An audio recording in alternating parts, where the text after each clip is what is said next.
ये अगला क्वेश्चन हम लेकर आए यहाँ पर, ये आपका पार्ट 4 हो जाएगा। यानी एक द्विघात बहुपद त्रिघात बहुपद आपको इसमें ज्ञात करना है। त्रिघात बहुपद ज्ञात करें, इसका शून्यांक दिया हुआ है। शून्यांक का मतलब एगो अल्फा का मान दे दिया है, एगो बीटा का मान दे दिया है, और एगो किसका मान दिया हुआ है, गामा का मान दिया हुआ है -2। तो देखिएगा अल्फा का मान 3, बीटा का मान 4, गामा का मान -2। और जबकि त्रिघात बहुपद का फॉर्मूला होता है x³ minus alpha plus beta plus gamma into x square plus alpha into beta plus beta into gamma plus gamma into alpha into x. अब minus alpha into beta into क्या होता है, गामा होता है। तो इस तरह से अगर हम देखेंगे तो सबसे पहले हमें निकाल लेना है alpha plus beta plus gamma. तो alpha plus beta plus gamma तीनों को जोड़ना है, 3 + 4, और ये जुटेगा नहीं, घट जाएगा, माइनस का दिया हुआ है।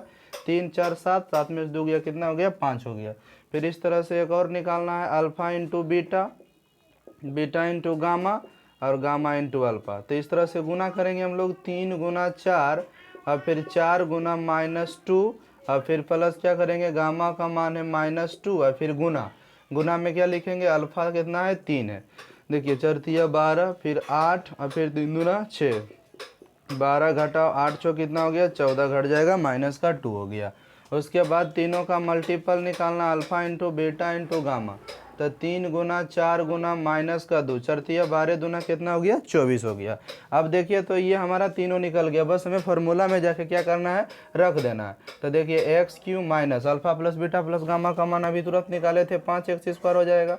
और फिर इसका मान अभी तुरंत निकाले थे, देखिए कितना हो जाएगा, -2 है, तो यहाँ पर लिख देंगे हम लोग -2x। और फिर इसका मान कितना, -24 आया।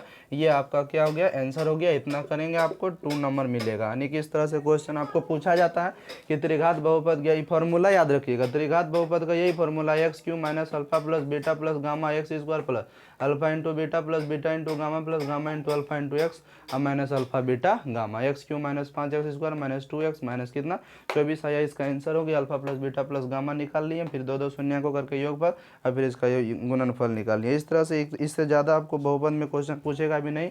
आशा करते हैं कि समझ में आ गया होगा आप लोग को।